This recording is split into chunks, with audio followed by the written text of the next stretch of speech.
Welcome to Global Grit Conversations, where resilience, leadership, and impact meet across borders. I'm Pamela Campagna, Global Advisor, Professor, and founder of Blue Sage Consulting. In each episode, we talk with leaders, entrepreneurs, and changemakers who have turned challenges into growth and share practical strategies along the way. This is Global Grit Conversations.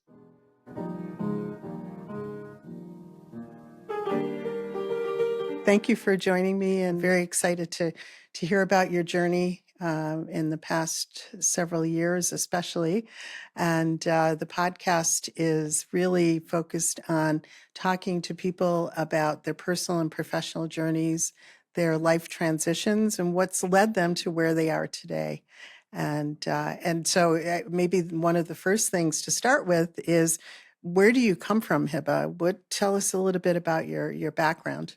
First of all, thank you for having me, Pamela. I'm excited to be here. So like most Palestinians, I come from a little bit of everywhere. I grew up in Kuwait. My former years were there. And then I moved to Jordan in 1990, and that's where I spent most of my time, school year, and my career started off in Jordan. And what did you start doing?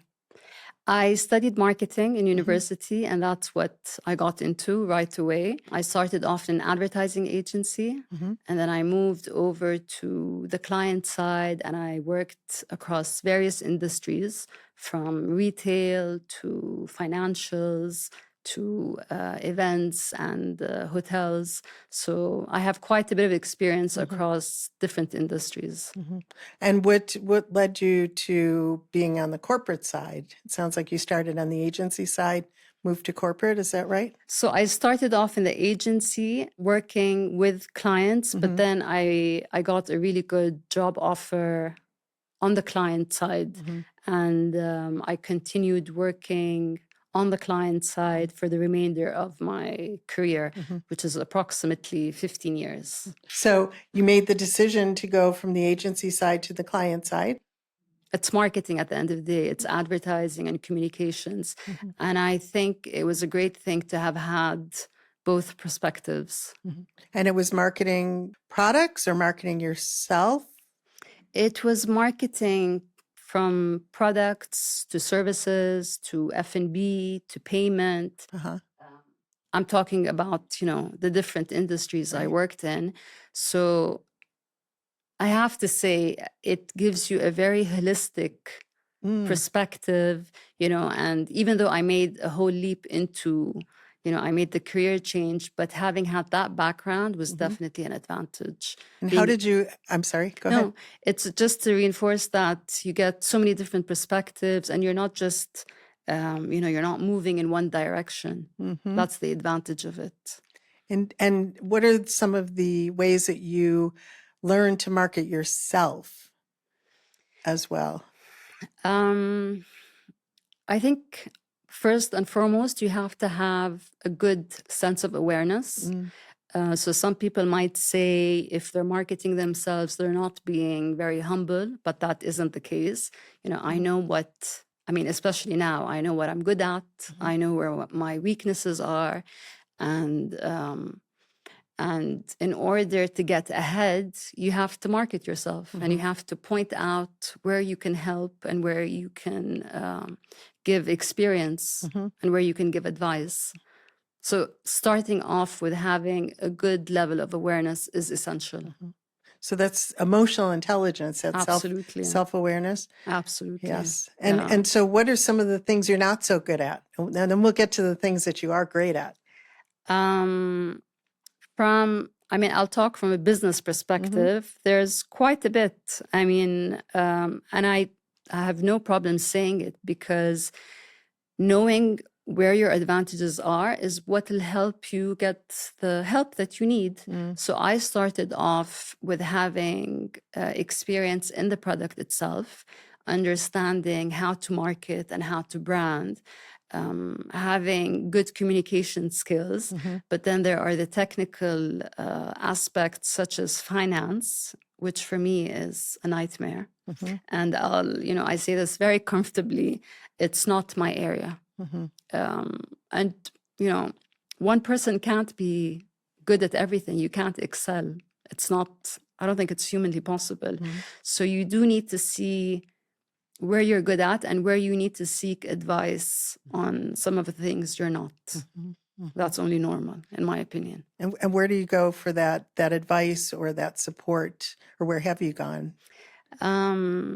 So one such company is Amam Ventures. They offer so many.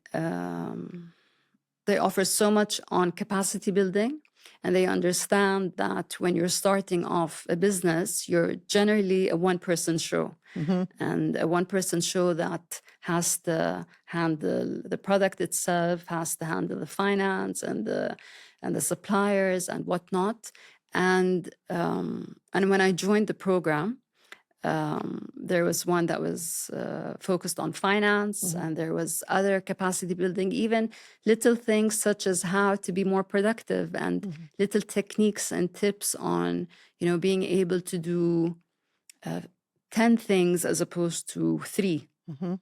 So that's a support I received. And obviously from friends and family who are in this business, who have more experience in one area, such as finance. My siblings are excellent in that domain, and I always, give them a headache and seek. Give them a headache, huh? And seek their help on that front. That's great. So from the time of working in industry to today, you've had many different transitions in your life. Can you walk us through what some of those were and what guided you during those transitions? So when I made the leap, when I decided to change careers, it wasn't a particular moment. It was more of a slow realization over time. I mean, I'm generally someone who isn't very keen on change, surprisingly. But so it took a very long time before I made that move. I was doing really well in my corporate career. But then I had this feeling growing inside of me that I would walk into the office not feeling very excited, and I would leave the office at the end of the day not feeling very fulfilled. And that feeling continued to grow. So I decided to take a 2-month break, hoping that I would feel reignited at the end of it. I took the break, but I went back to work, and I was there for a year before that feeling crept up again. So then I decided to resign and take a year-long break. And it was during that year where I had the time to step into the kitchen. I mean, I've always, since I was a child, I've always loved baking. I've always loved the kitchen, but just never had the time. So during that long break, I did. I was, baking and baking to my heart's content. And it was such joy to share that with my family, with my friends. But as I approached the end of that 1 year, I got a job offer that was very hard to refuse. So I went back to marketing. But I only lasted 6 months. And it was then that I decided that corporate and the office, they weren't me anymore. So I made the decision to pursue pastry. And I just kept reminding myself how much I enjoyed the kitchen and how much I enjoyed feeding people. And I wanted work to center around that. So I went to Paris. I went there for a year, and it was by far one of the most exciting experiences of my life. And I came back to Jordan just right before COVID. So I wasn't, I was in a bit of a limbo, unsure on what I would do until I think it was a year or two later in 2022 where I set up my kitchen and I got to work. So that was quite a bold move. Mm, It sounds like stepping away from a fruitful career, not once, not twice, but mm. 3 times. And for someone who doesn't like change. Yes. Well, that's what I'd like to understand is Yeah.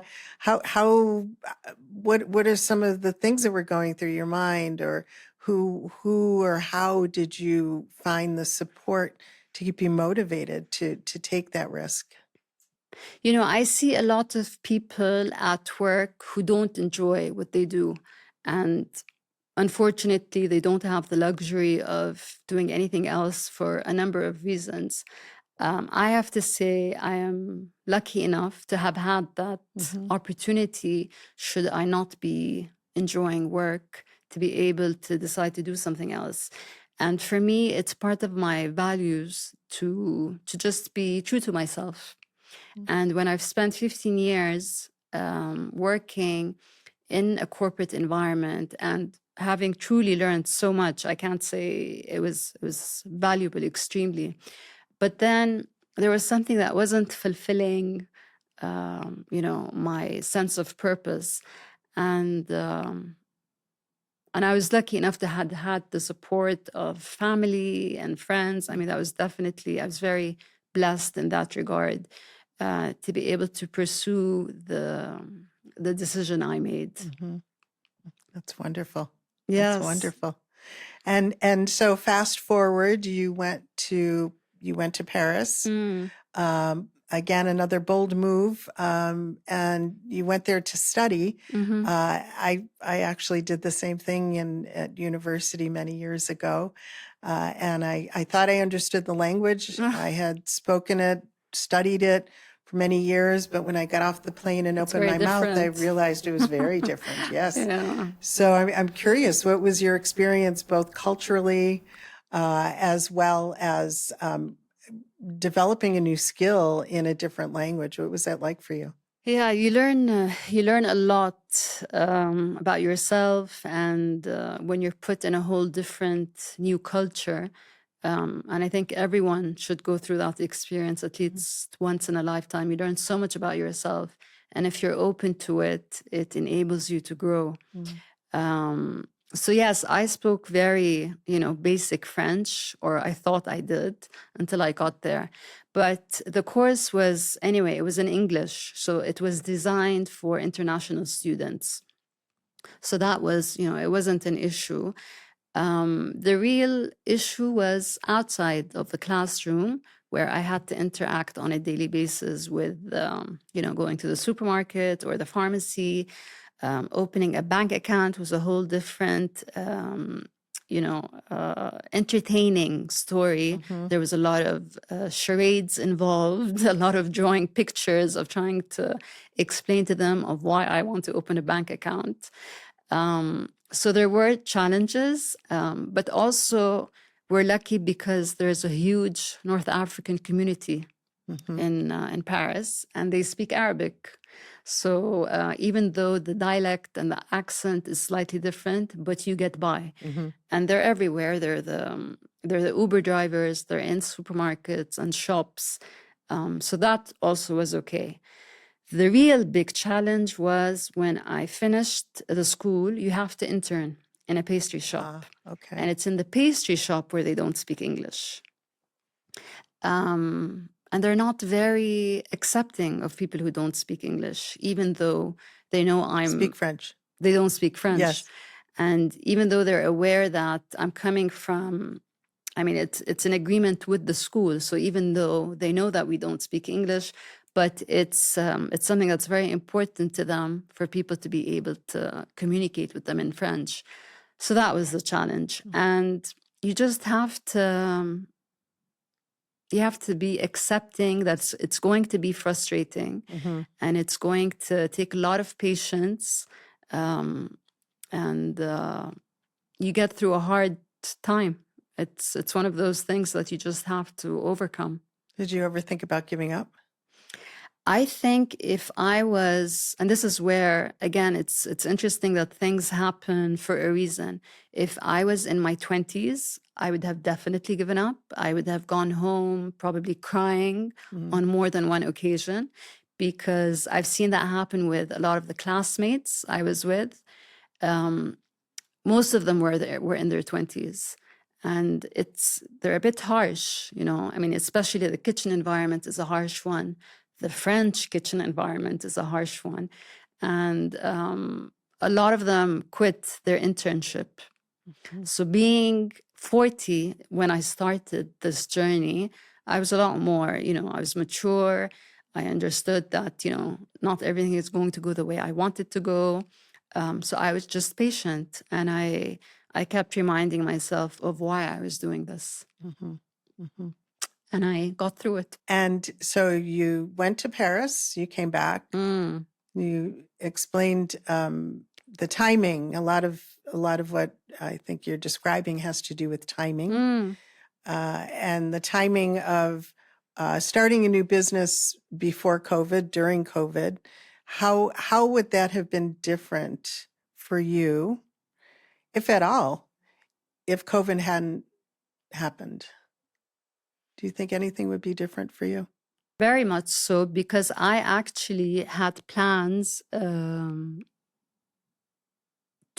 relocate elsewhere. So right after I came from Paris, I spent a few months in Jordan, and then I went to explore the possibility of moving to Portugal.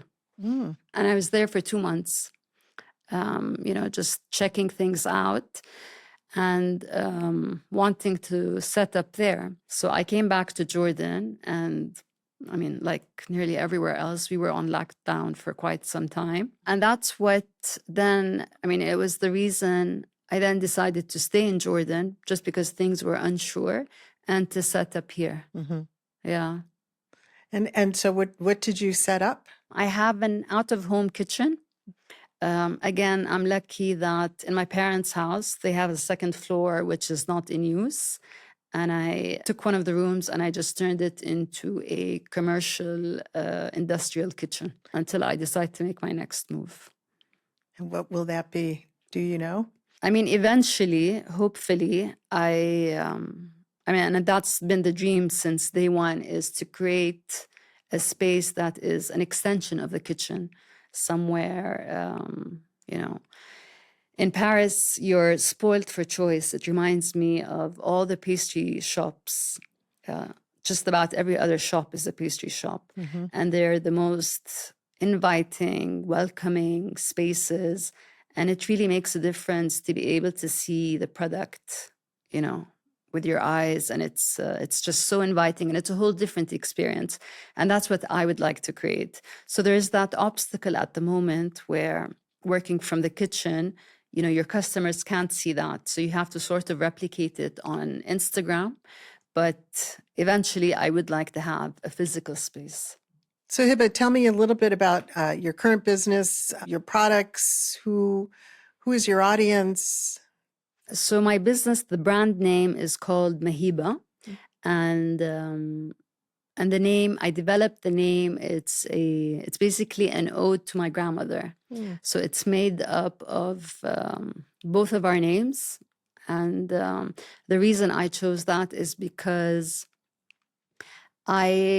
I mean, most likely my love for the kitchen and my love for the baking came from spending so much time with my grandmother in the kitchen when we were kids. I mean, for her, it was her way of distracting her grandchildren, you know, keeping us quiet for a few hours by giving us flour and water to just play with. And as my siblings and my cousins grew older, they moved on to other interests while I remained in the kitchen with her. And it was such a nice connection. You know, it made us closer. It brought us closer together. And she's someone that's very dear to me. So I wanted to honor her with having the name after her. And in terms of the product, so obviously they're French inspired. They're not entirely, I mean, some cakes, I have a variety of a dessert on my menu, and some are strictly French classics like the opera, the fraisier, the profiterole and eclairs. But then there are others which I create that have the French technique which is basically the most important thing that I learned in Paris.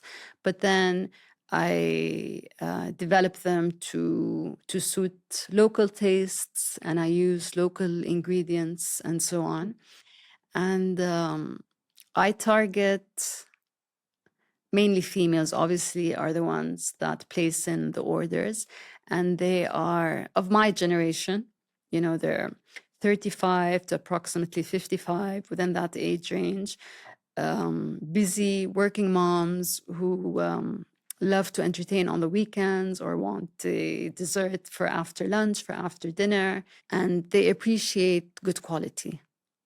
So even in the simplest of things that I make, you'll always notice that it's not something that's uncomfortable to have. And that's exactly what you learn in Paris, is that it's all about balance. It's how you create that dessert that keeps things in check, no matter how many layers there are to a dessert.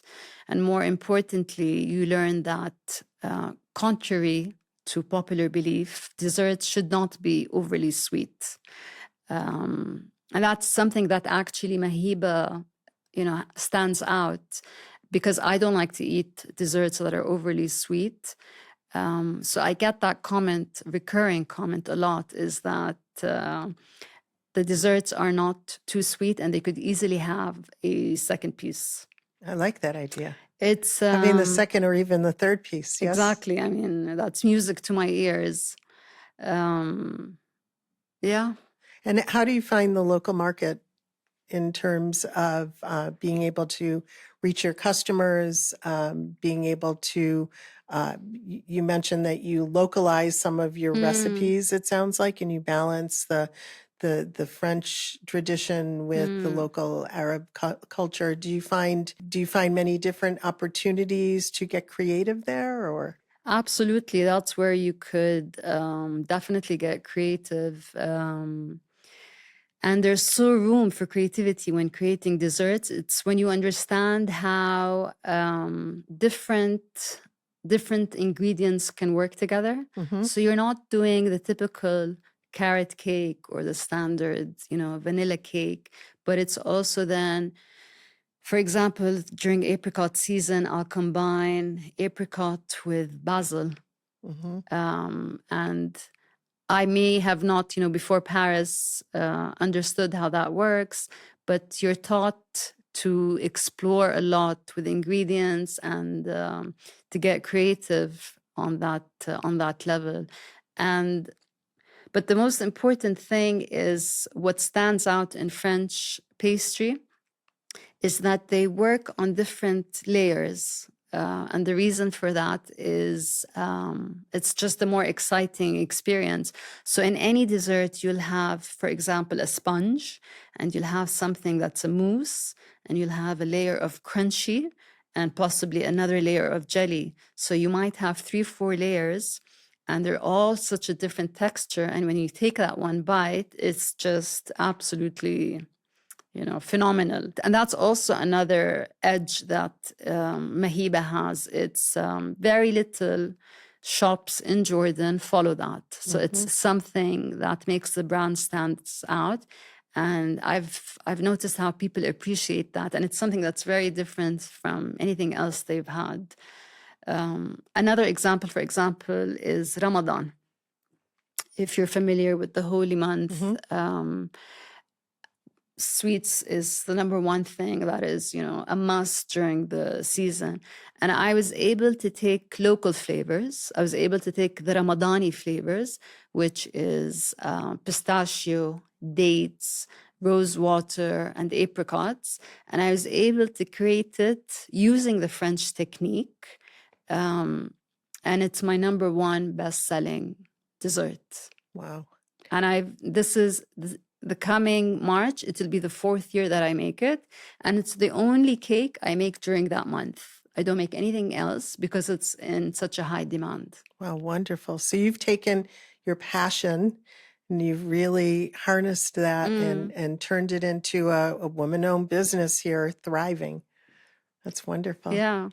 That's wonderful. And look at the glow when I say that.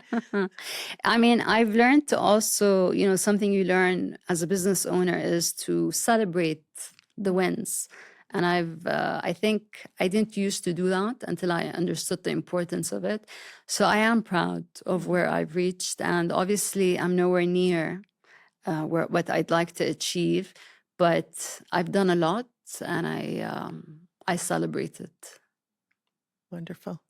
Thank you so much for spending time with me this morning and It was a pleasure. Sharing your story and just hearing you describe some of these delicious creations makes me want to stop by and try them out. I hope so. Yes, Yeah. would love to in the future. And again, thank you for joining me here in Amman. Thank you for having me, Pamela. It was a pleasure. Have a good one. Great. Thank you.